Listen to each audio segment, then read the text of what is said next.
Good morning, students. Today we are going to learn about the concept of pressure and what are the effects of pressure on solid, liquid and gases. Let us first understand the concept of pressure.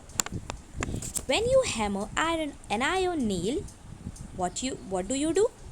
You apply the force on the flat side of the nail, and the pointed side of the nail remain in contact with the wall, and you try to pierce it. Now let me ask you an interesting question.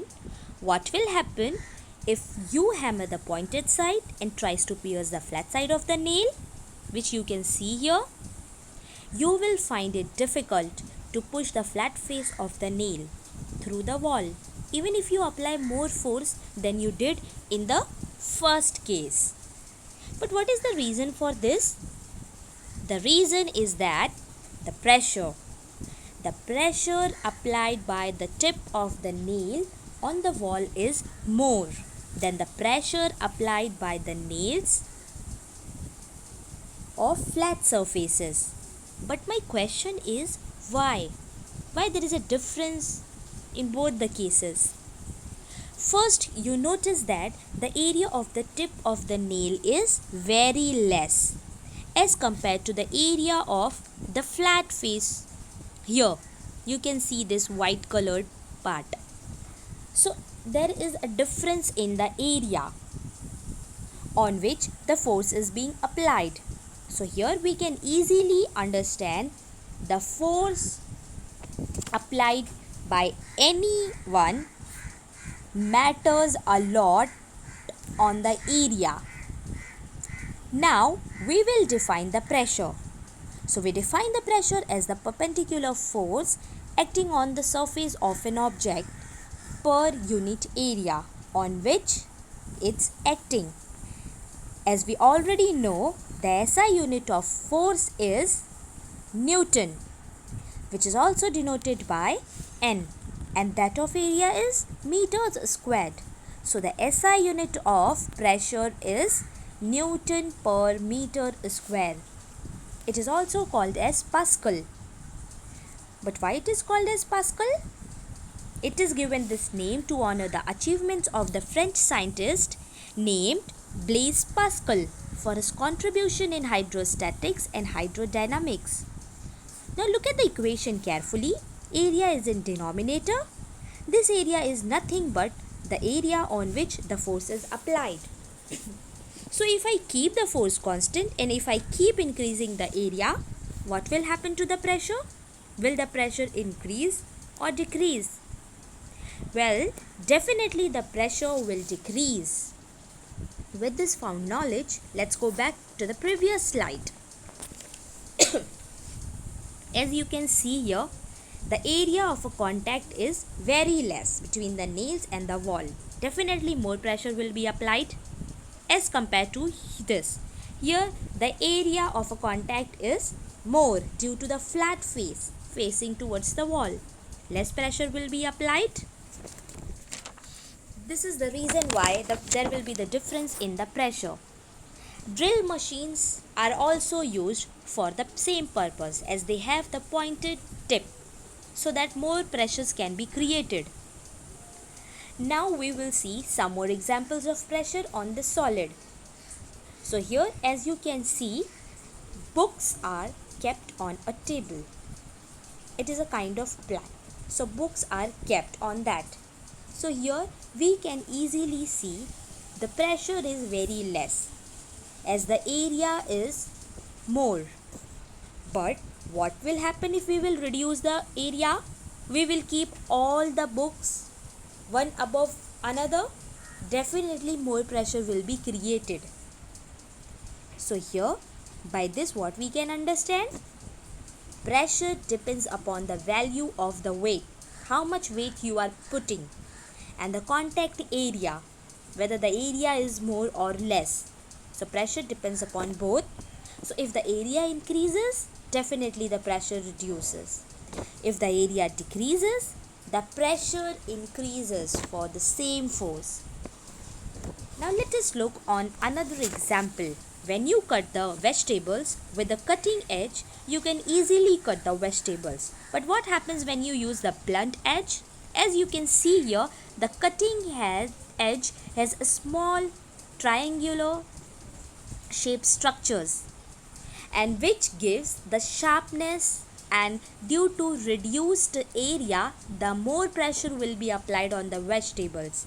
As compared to the blunt edge, you can see here the area is more comparatively to the cutting edge. So definitely less pressure will be applied on the vegetable.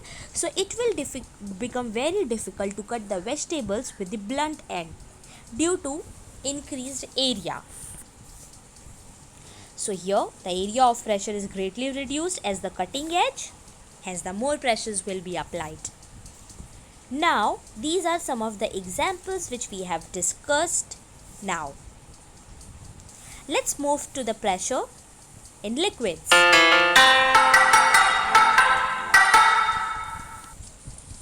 A wooden block kept on a table exerts a force on it, and we know that the wooden block is a solid substance. What about liquids? We know that liquids are kept in containers. Do liquids or fluids exert pressure? Yes, they do. They exert pressure on the base and the walls of the container in which they are enclosed.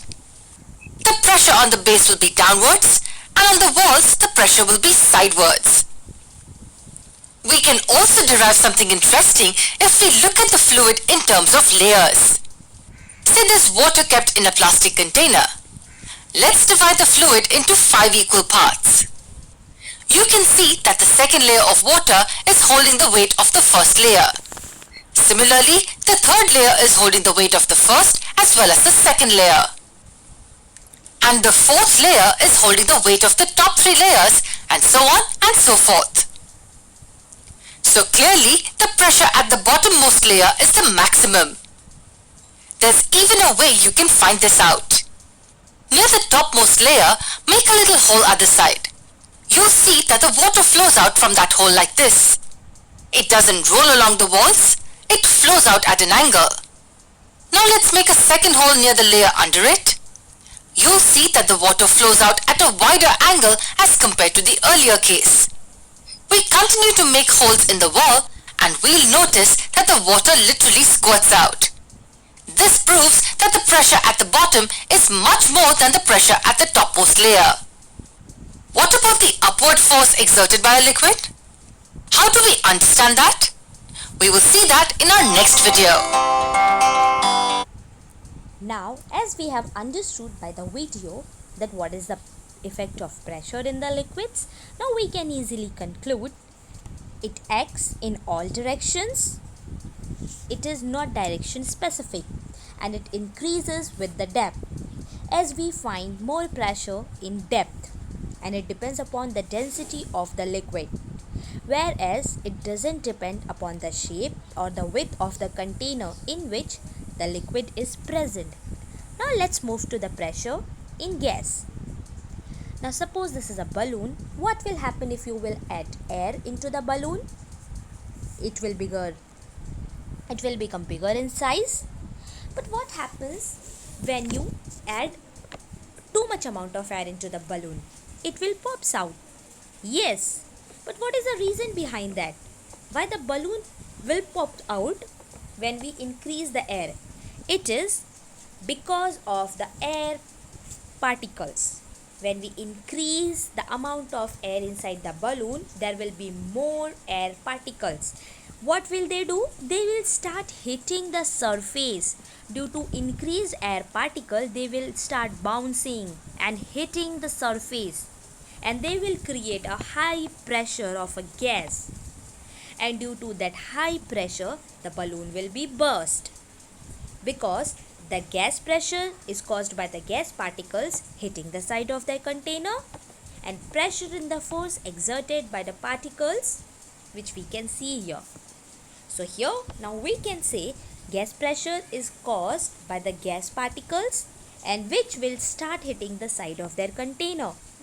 And similarly, it also acts in all direction, and particles present inside the balloon will definitely causes the pressure, and due to high pressure the balloon will pop out. So here, now can you identify in which picture you can see low pressure or high pressure? Definitely in this picture, in this balloon, there will be very less pressure. And here, the pressure will be high due to increased amount of air present inside this. So by this we have understood the concept of pressure in gases. Now what we have learned today, let's summarize. We have learned about the concept of pressure and its unit, that is Newton per meter square. Then effect of pressure on different states, solid, liquid and gases. And then we learnt about effect of pressure on solid, effect of pressure on liquids and effect of pressure on gases with few examples. Now in the next class we will learn about atmospheric pressure and buoyant force.